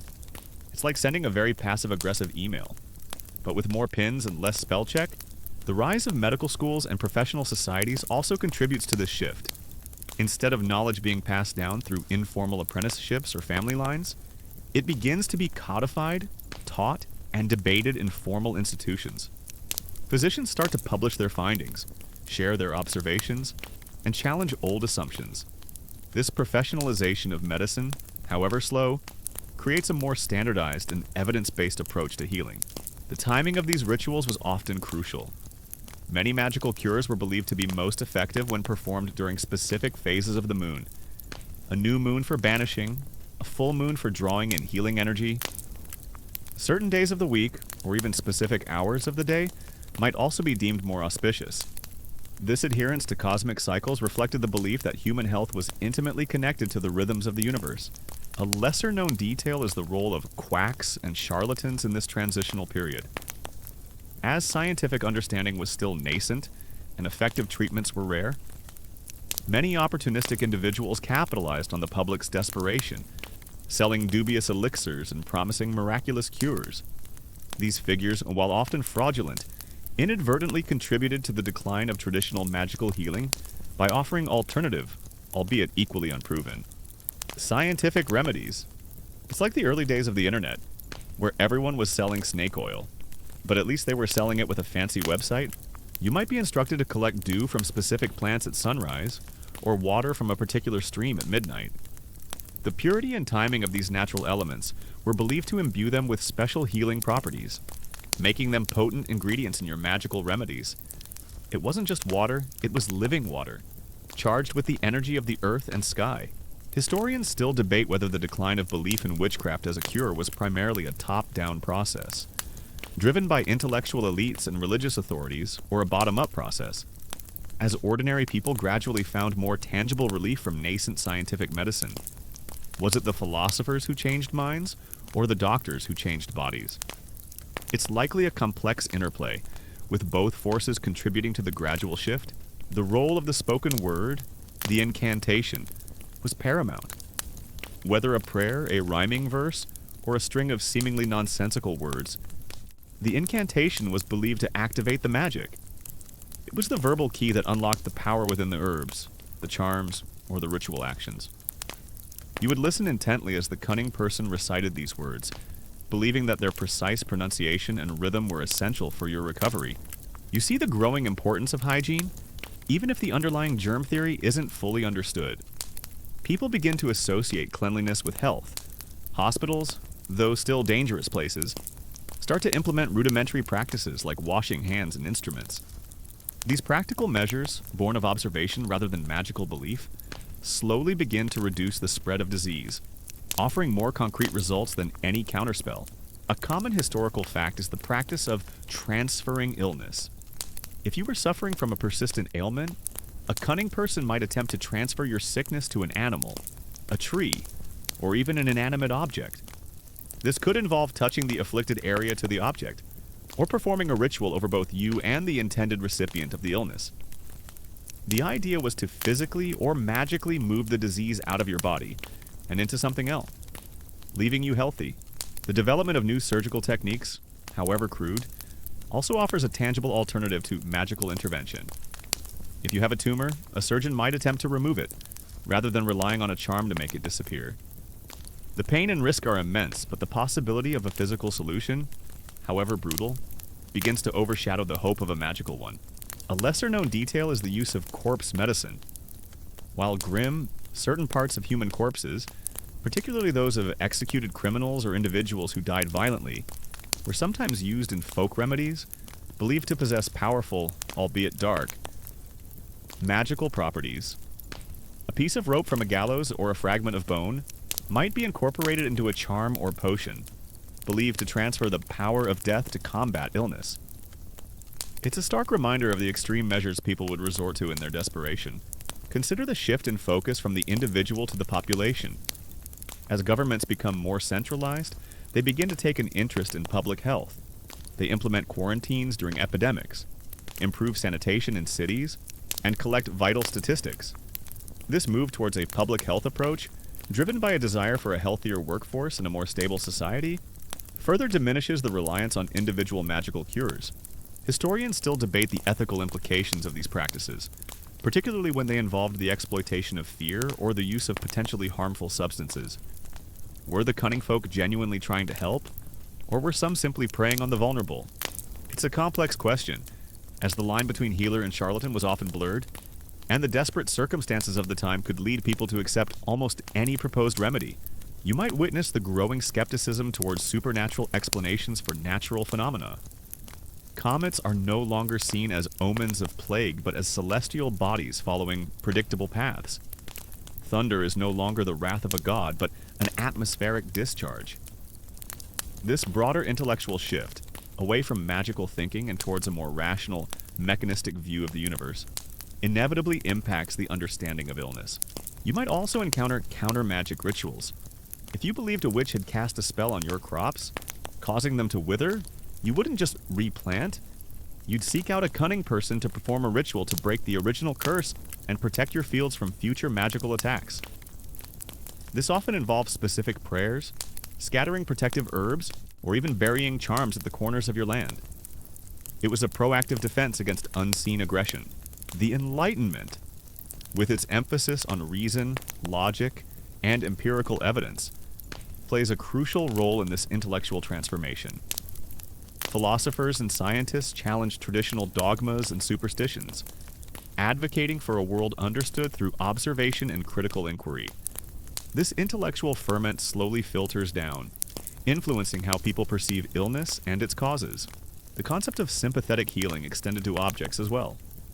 If you had a fever, a cunning person might take a piece of your clothing, or a lock of your hair, and place it in a cold stream or bury it in damp earth, believing that as the object cooled or decayed, your fever would likewise subside. The object became a proxy for your body, allowing the magic to work indirectly. It's like trying to cool down your house by putting a wet towel on your thermostat. A common historical fact is the eventual discovery of vaccines. Beginning with Edward Jenner's smallpox vaccine in the late 18th century, imagine the sheer revolutionary impact of this. A simple procedure based on scientific observation could protect you from a deadly disease that had ravaged populations for centuries. This wasn't magic. It was a tangible, repeatable, and demonstrably effective intervention. A clear triumph of empirical medicine. The use of divination was often intertwined with these cures. Before prescribing a remedy, a cunning person might use various methods, scrying, reading omens, or interpreting dreams, to understand the root cause of the illness and determine the most effective magical intervention. The diagnosis and the cure were often part of a seamless, mystical process. A lesser-known detail is the role of medical almanacs and popular health guides. As literacy rates slowly increased, these publications offered practical advice on hygiene, diet, and simple remedies, often blending traditional herbal knowledge with nascent scientific principles. They empowered individuals to take a more active and less magical role in their own health, contributing to the gradual erosion of reliance on cunning folk. It's like getting your health advice from a blog instead of a shaman, but still probably not always accurate. You would participate in these rituals with a profound sense of seriousness, even if you harbored a tiny flicker of doubt. The sheer weight of tradition, the desperation of your situation, and the collective belief of your community would compel you to fully commit.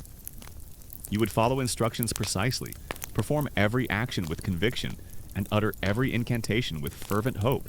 Historians still debate whether the decline of magical healing was a direct result of scientific progress, or if it was more influenced by social and political changes that made such practices less acceptable or necessary. Did science replace magic, or did society simply outgrow it? It's a nuanced discussion, as human belief systems are rarely simple or linear in their evolution. The social acceptance of these practices was widespread. While the church might condemn witchcraft in its more malevolent forms, many folk remedies and magical cures were tolerated or even embraced by local communities. People understood that conventional medicine had its limits, and when those limits were reached, it was only natural to turn to other, more mystical avenues of healing. You see the slow but steady accumulation of knowledge. Each successful surgery, each effective herbal remedy, each observation about disease transmission, however small, adds to a growing body of empirical evidence.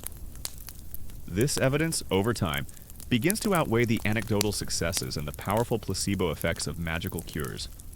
The tangible results of nascent science, however limited, start to speak louder than the whispers of unseen forces. Think about the psychological impact of these rituals. Even if a potion had no pharmacological effect, or a charm no intrinsic power, the act of doing something could be incredibly empowering. It provided a sense of agency in the face of helplessness, a feeling that you were actively fighting back against the illness. This psychological boost, combined with the power of belief, could sometimes lead to genuine improvements in health, even if the underlying cause remained untouched. The very concept of miracle begins to shift. Instead of a divine intervention, a miracle might now be seen as a remarkable recovery due to a skilled surgeon or a new, effective medicine. The focus moves from the supernatural to the extraordinary capabilities of human ingenuity and scientific discovery. So, as you step back from this exploration of ancient remedies, you realize that the witchcraft cures were far more than simple superstitions. They were sophisticated systems of belief and practice, born from a desperate need for healing in a world without modern medicine.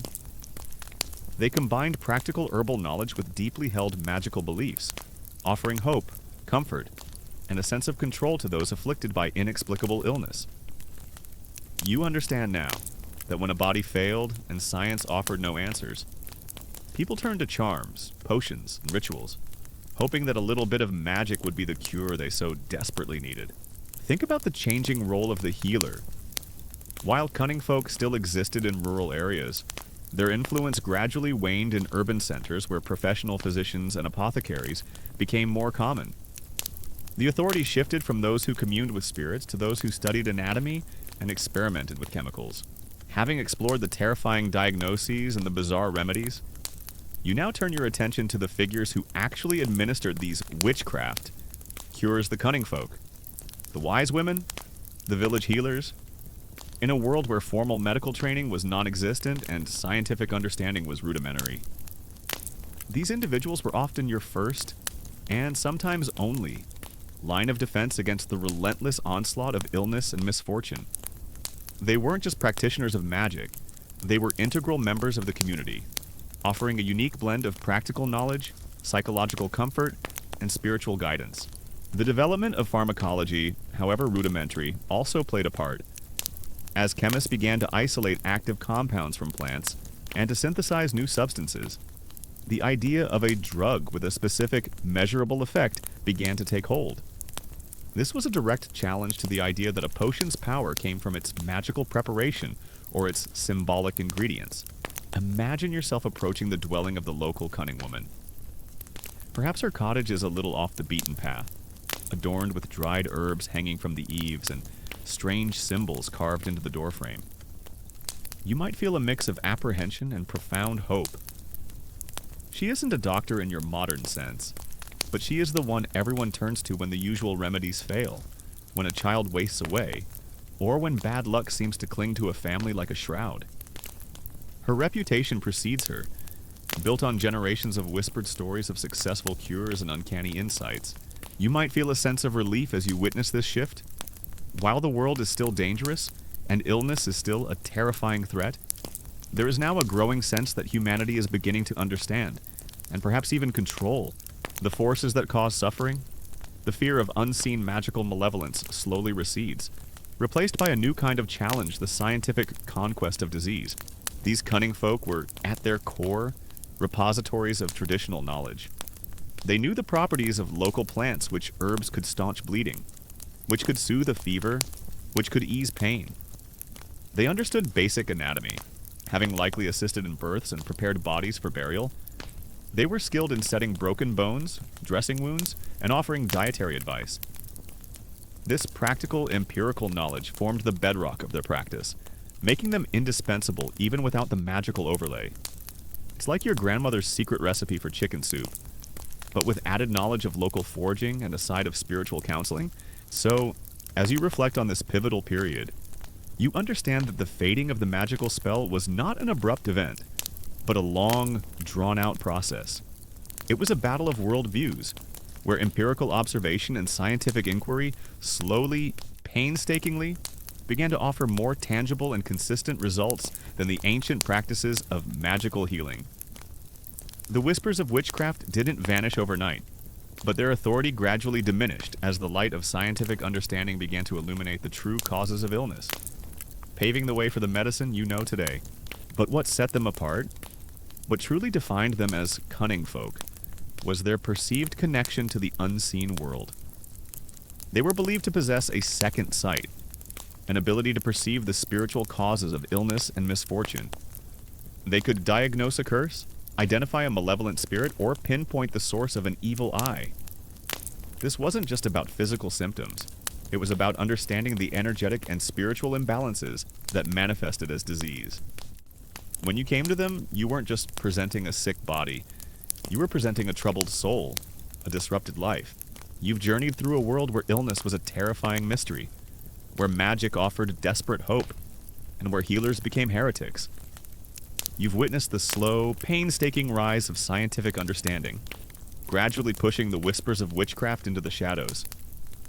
But now, as you drift towards the very end of our story, you begin to notice something subtle, something profound the echoes, the ancient beliefs, the deep-seated human needs that gave rise to magical healing haven't entirely vanished. They continue to resonate in quiet ways in the modern world you inhabit, shaping your thoughts and behaviors in ways you might not even realize. Consider the diverse skills they employed. A cunning person might use divination to understand your ailment.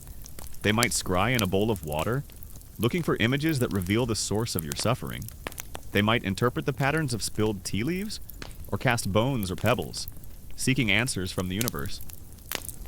These divinatory practices weren't just for show. They were believed to be legitimate diagnostic tools, revealing truths that were hidden from ordinary sight. You would watch, mesmerized, as they performed these acts, convinced that they were peering into the very fabric of your destiny.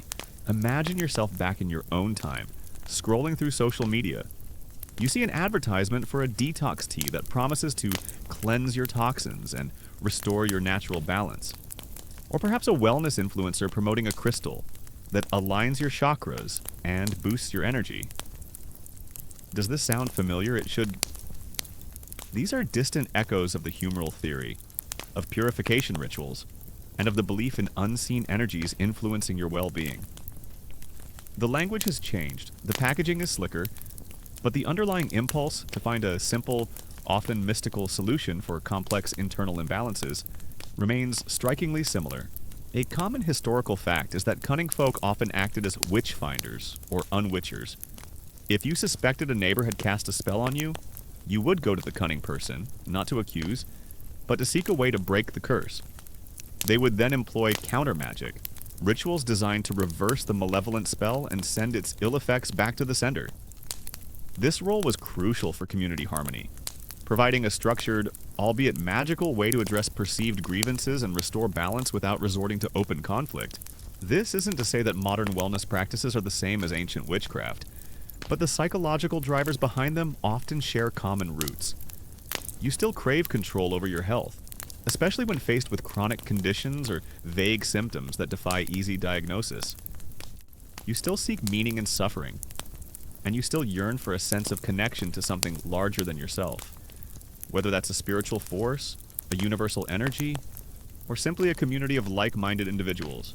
A lesser-known detail is that many cunning folk kept detailed books of shadows or personal grimoires. These were not just spell books. They were often meticulously compiled collections of herbal remedies, astrological timings, ritual instructions, and personal observations, passed down through families or apprenticeships. These books represented a cumulative body of knowledge, blending centuries of practical experience with mystical lore.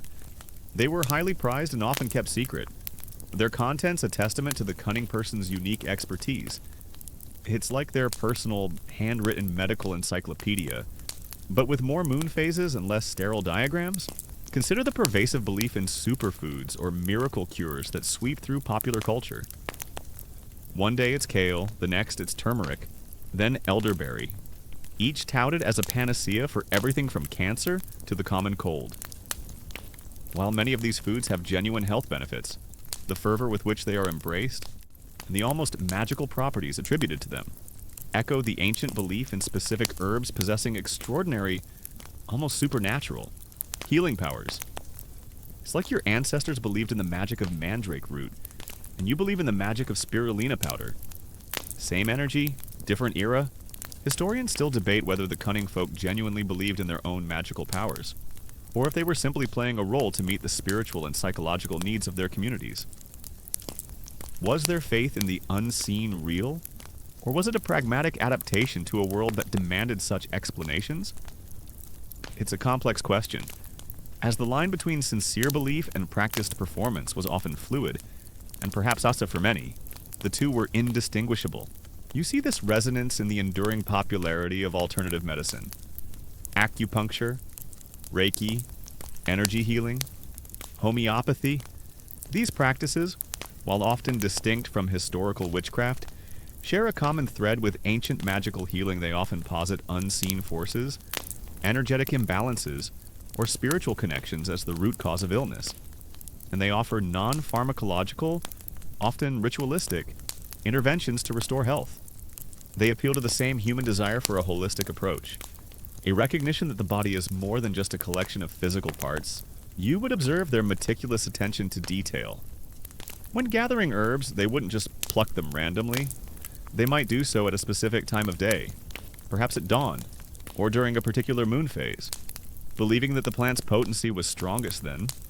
They might speak a quiet prayer or offering to the plant spirit, showing respect for the natural world from which their power derived.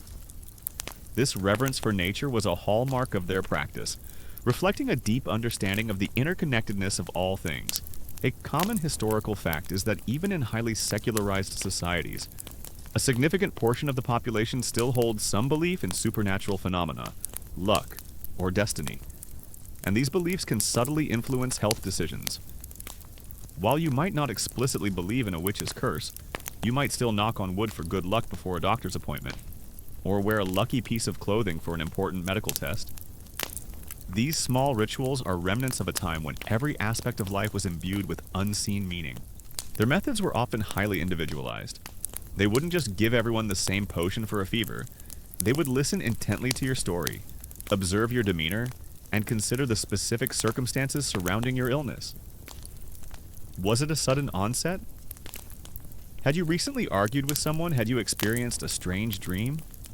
All these factors would influence their diagnosis and the specific remedy they prescribed, making their approach feel deeply personal and tailored to your unique situation. Think about the language of bad vibes or toxic energy. When you say someone gives you bad vibes, or that a place has toxic energy, you are, in a very subtle way, echoing the ancient belief in malevolent influences, the evil eye, or spiritual pollution. You're not attributing it to a witch, but you're still acknowledging an unseen, negative force that can affect your well-being. It's like saying your Wi-Fi is acting up because of bad vibes from your neighbor's router. The cunning folk also played a vital social role in mediating disputes and easing community tensions. If a persistent illness or streak of bad luck was attributed to a neighbor's ill will, the cunning person could offer a magical solution that avoided direct confrontation. By unwitching the afflicted, they could diffuse potential conflicts and restore a sense of order. Acting as informal arbiters in a world without formal legal recourse for such matters, the enduring appeal of personal narratives in health is another echo. When someone shares their story of overcoming illness through a unique, unconventional, or even seemingly miraculous method, it resonates deeply. These personal testimonies, often shared online, function much like the whispered stories of successful cures by cunning folk in ancient villages. They offer hope, validate unconventional approaches, and provide a sense of shared experience, even if the scientific evidence is lacking. Think about the psychological comfort they provided. In a world filled with uncertainty and fear, the cunning person offered a sense of agency. They told you why you were sick and what could be done. This narrative, even if magical, was often more comforting than the terrifying unknown. The rituals they prescribed, the charms they gave you, provided a tangible way to fight back, a feeling that you were not simply a helpless victim of fate. This psychological boost, often referred to as the placebo effect, was undoubtedly a powerful component of their healing. A lesser-known detail is how modern medical terminology, despite its scientific rigor, sometimes retains echoes of ancient magical thinking. Consider the term influenza, which comes from the medieval Italian word influenza, meaning influence, referring to the astrological influence believed to cause the disease, or malaria, from malaria, bad air, reflecting the ancient belief that the disease was caused by noxious fumes from swamps. These linguistic fossils remind you of a time when the causes of illness were attributed to unseen, often mystical, forces. You might see them perform a crossing ritual where they would use their hands or a sacred object to make a cross over your body, believing it would seal off entry points for evil spirits or negative energy. Or they might use fumigation, burning specific resins or herbs to create a purifying smoke that cleansed your home and drove out any lingering malevolent influences. These were not just symbolic acts. They were believed to be actively working to restore your health and protect your space. Historians still debate whether the human mind is inherently predisposed to magical thinking, even in the face of overwhelming scientific evidence, or if magical thinking is simply a cultural construct that can be entirely overcome. Is there a part of your brain that will always seek supernatural explanations for the inexplicable? Or is it simply a relic of a less enlightened past? It's a fascinating question about the very nature of human cognition. Their knowledge wasn't just about curing illness. It extended to a broader range of life's misfortunes. If your livestock were ailing, if your crops failed, if you couldn't find a spouse, or if you lost a valuable item, the cunning folk were often consulted. They were seen as problem solvers for life's myriad challenges, offering magical solutions to practical problems. This holistic approach made them indispensable figures in rural communities. You see the modern search for biohacks and life optimization as a distant cousin to ancient magical practices. People meticulously track their sleep, their diet, their heart rate variability, seeking to unlock hidden potentials and achieve peak performance.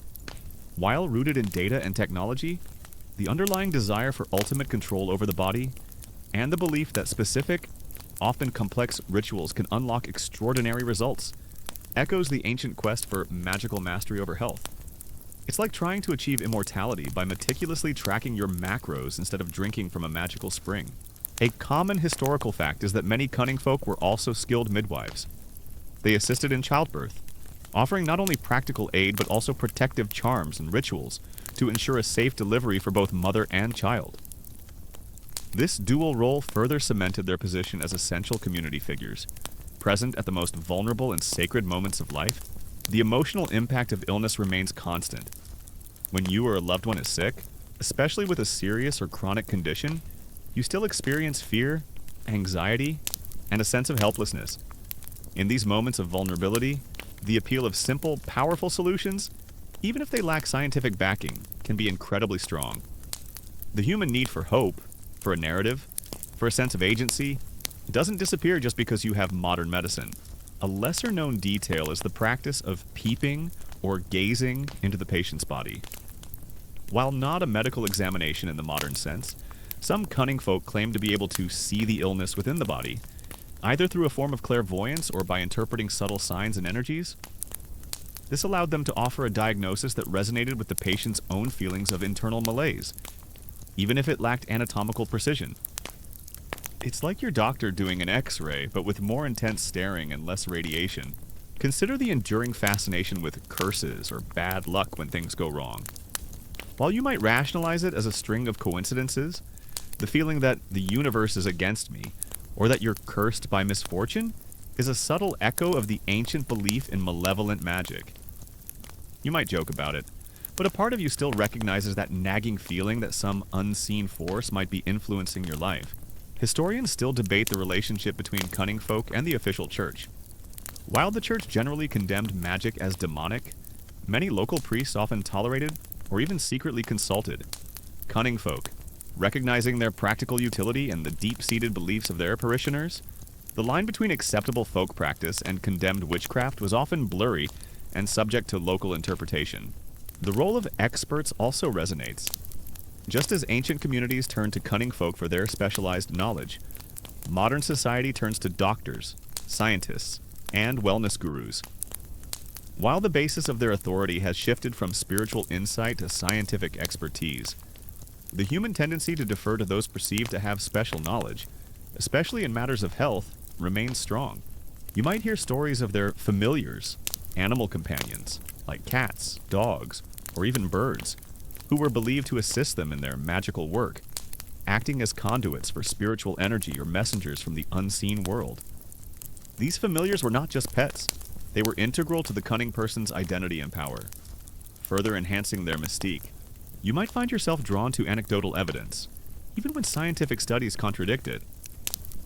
A friend's story of a miraculous recovery using an unconventional treatment can be more compelling than a meta-analysis of clinical trials. This reliance on personal testimony echoes the way ancient communities relied on whispered stories of successful magical cures. Prioritizing lived experience over abstract theory, the cunning folk often had a deep understanding of human psychology, even if they didn't use that term. They were adept at reading people, understanding their fears, and offering explanations and solutions that resonated with their clients' worldviews. They could instill hope, alleviate anxiety, and provide a sense of control, all of which could contribute to a patient's recovery, regardless of the magical efficacy of the remedies. The concept of spiritual healing or faith healing persists in many parts of the world, often alongside modern medicine. People seek out prayer, blessings, or spiritual interventions for their ailments, believing that divine power can bring about recovery.